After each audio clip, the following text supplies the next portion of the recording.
Le prix à payer est l'un des éléments les plus fondamentaux dans la réussite d'un individu.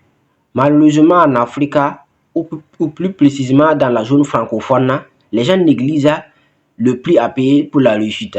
Laissez-moi vous faire comprendre que la réussite est un prix à payer, peu importe le domaine. Dans tous les domaines, la réussite est un prix à payer, que ce soit dans le domaine du sport, que ce soit dans le domaine de la musique, que ce soit dans le domaine de l'entrepreneuriat, que ce soit dans le domaine de la politique, que ce soit dans le domaine, peu importe le domaine que vous allez prendre seulement, il y a toujours un prix à payer. Mais le problème est que les gens n'acceptent pas de payer ce prix. Donc la réussite a toujours un prix à payer. Donc peu importe ce que tu veux faire dans la vie seulement, il y a forcément toujours un prix à payer pour réussir. Donc si vous venez de me découvrir, moi c'est Adama Saoro. Dans cette chaîne, je parle du business, je parle de l'éducation financière et de la technologie. Si l'une des thématiques vous intéresse, est-ce que vous êtes au bon endroit, n'oubliez pas d'activer la cloche de notification pour en prévenir les éventuelles vidéos que je partage sur la chaîne. Comme je le disais au début de la vidéo, je vais vous partager 2 prix à payer pour réussir dans la vie.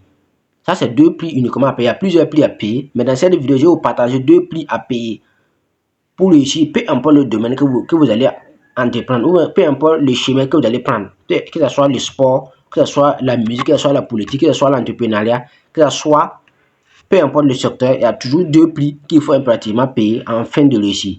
Et le premier prix à payer, c'est l'escroquerie.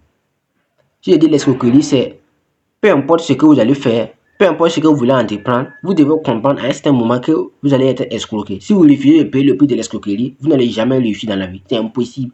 Il y a des gens qui sont très malins. Lui refuse à chaque fois de risquer son argent. Lui refuse à chaque fois de se faire arnaquer. Moi, personnellement, de 2022 en 2025, j'ai perdu, bon, dans la crypto, ça vaut rien. Si je vais totaliser les pertes que j'ai fait là, c'est maximum, c'est 500 000 comme ça.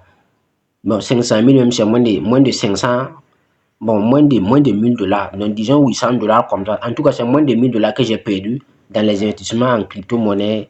Puis, il y a également des systèmes de Ponzi. Nous tous, on croit à l'argent facile. Voilà, c'est pourquoi je disais que l'argent peut être rapide, mais pas facile. Voilà, l'argent peut être rapide, mais pas facile. L'argent rapide et facile, ça n'existe pas, ça ne va jamais exister. Donc, de 2022, moi, j'ai connu la crypto-monnaie en fin 2022. J'ai commencé à investir. Donc, en tout cas, j'ai eu des gens qui n'ont pas été de bonne foi avec moi, qui m'ont vendu des monnaies bizarres, qui m'ont donné des formations qui n'étaient même pas leaders, puisque lui-même, en tant que formateur, il n'était pas rentable. Puis bon, naturellement aussi, c'est comme ça. Donc, ce qui fait qu'en total, j'ai perdu presque 800 € de 500 000 francs CFA dans les investissements bizarres. Et voilà. Donc, je parle en connaissance de cause. Dans l'heure actuelle, quand il me vient présenter un système, je sais exactement si c'est bon ou pas.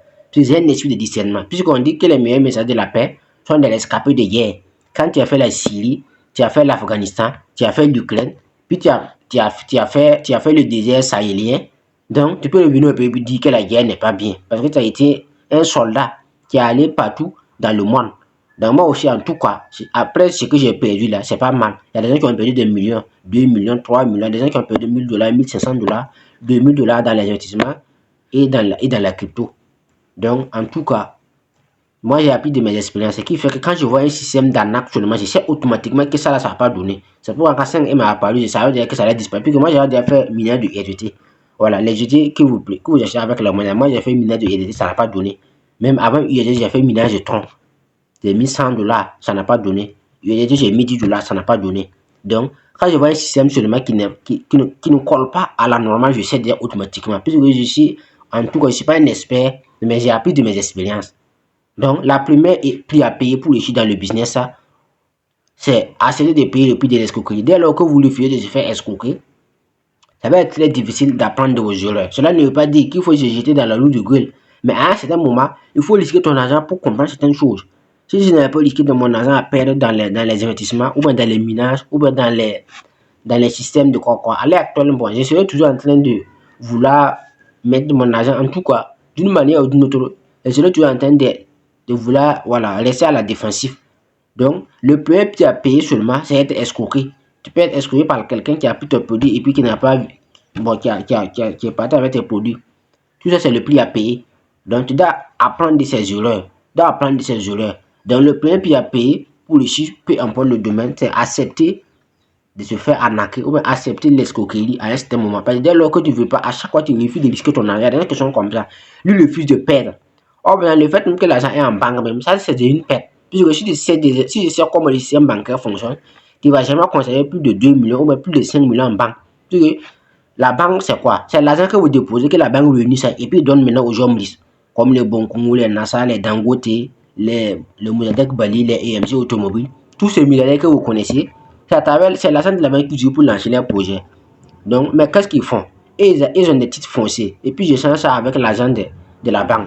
L'argent de la banque, c'est l'argent de qui? C'est l'argent des bas peuples, c'est l'argent des pauvres.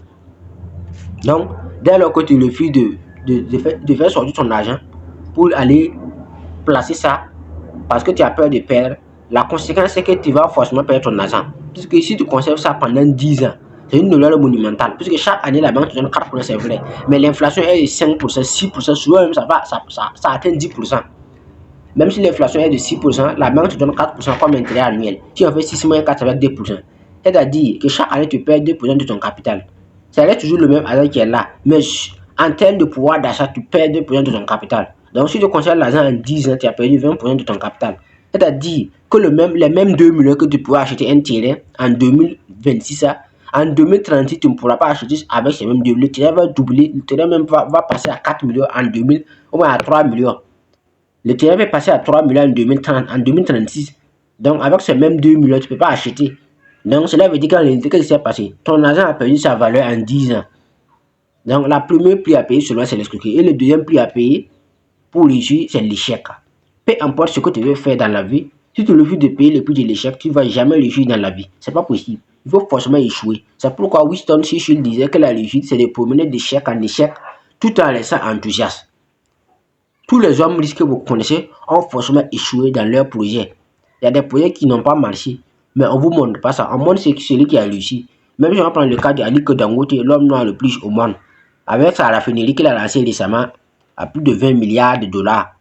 Ça a marché. Voilà, mais Dangote a échoué en banque. Il a lancé une banque qui a fait faillite.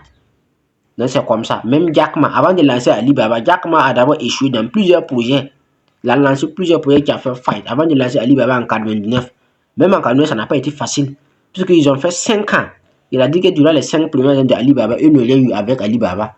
Donc même Alibaba, même, la probabilité qu'Alibaba échouait même était de 89% et la probabilité de l'échec était de 1%. Mais ils ont travaillé jusqu'à aller dire la probabilité de l'échec. Voilà, puisque à l'époque en Chine, la technologie était tellement... La Chine n'était pas un pays technologique. C'était comme le Burkina qui vit dans l'ignorance, pas de technologie. Voilà, tout ce que les gens veulent seulement, c'est l'argent physique qu'ils peuvent voir avec les yeux. La Chine, c'était comme ça. Les gens étaient tellement ignorants de la technologie. Donc c'est pourquoi Jack Ma a souffert avec sa plateforme Alibaba. Donc personne ne croyait à ça. Tout le monde disait que ça ne va jamais marcher en Chine parce qu'il n'y a pas d'internet en Chine. Donc ce qui fait qu'ils ont réellement souffert avant que ça décolle. Donc beaucoup de personnes ont eu, mais le problème est qu'on ne montre pas les échecs. À chaque fois, on nous montre les succès. Voilà, telle personne a réussi, mais on ne montre pas les échecs de la personne. Voilà, on montre seulement les succès. Ce qui fait que c'est dangereux. Voilà, c'est dangereux pourquoi? Parce que les gens vont croire que c'est facile de réussir. Les gens vont croire que c'est facile. Or, pour ça, ça n'a pas été facile. La personne a connu un calvaire. La personne a connu des moments difficiles dans sa vie avant de pouvoir devenir l'homme qu'il est aujourd'hui. Peu importe le domaine, c'est-à-dire même les grands sportifs comme les Cristiano Ronaldo, les Kylian Mbappé, les Usain Bolt, les Michael Jordan, tous les grands sportifs ont connu des phases tellement pénibles avant de devenir l'homme qu'il est aujourd'hui. Et d'ailleurs, je vous rappelle une citation de Michael Jordan qui disait que beaucoup de personnes ont reçu le talent de Dieu. C'est peut-être mon cas. Mais la différence entre moi et les autres est que je refuse toujours de venir en seconde position.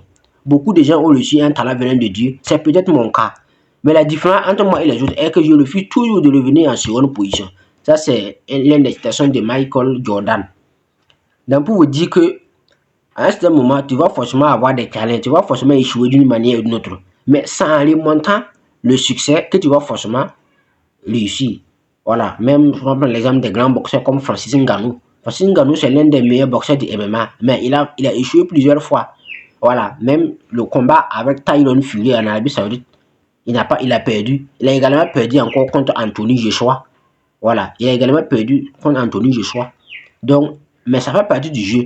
Tu peux pas gagner, il faut forcément connaître des échecs. Voilà, donc ce sont ces échecs maintenant qui vont te forger, vont te permettre de remonter la pente à un certain moment. Donc, le deuxième prix à payer pour réussir, c'est l'échec. Peu importe ce que vous allez faire, vous allez forcément échouer. C'est ce que Obama disait à la jeunesse américaine, que vous n'allez jamais réussir. La première fois que vous entreprenez quelque chose, c'est ce que Obama disait à la jeunesse américaine, qu'à chaque fois que vous entreprenez quelque chose, vous allez forcément échouer. Il a pris l'exemple de Harry Potter, l'auteur de... Bon, il a pris Harry Potter, dont le nom de l'auteur c'est J. Rowling, J. Caroline. Donc cette dame, elle a souffert avec son livre. Plus de 42 millions d'éditions ont refusé d'éditer son livre, qui est Harry Potter. Mais actuellement, Harry Potter, c'est une marque mondiale qui valent plus de 15 milliards de dollars. Il peut racheter même tous les millions d'éditions qui avaient refusé d'éditer son livre. Donc, Obama a pris l'exemple de ça en faisant comprendre à la jeune américaine que peu importe ce que vous allez faire, vous allez forcément d'une manière ou d'une autre connaître des échecs. Même Elon Musk, il a connu des échecs dans sa vie. Bien qu'actuellement, tout ce qu'il touche, ça explose, mais il a d'abord échoué dans plusieurs projets avant de pouvoir décoller dans tous ces projets qu'il a actuellement, comme SpaceX, Tesla, Twitter, en tout cas. Lui aussi, il a connu des échecs dans sa vie. Donc, pour vous montrer que le deuxième prix à payer pour réussir dans la vie, c'est l'échec, il faut forcément accepter d'échouer. Comme l'a si bien de Winston Churchill, le président anglais, que le secret de la réussite est de promener d'échec en échec, tout en laissant enthousiasme. C'était Adam Sawarou, si vous voulez, et ils connaissent le chemin.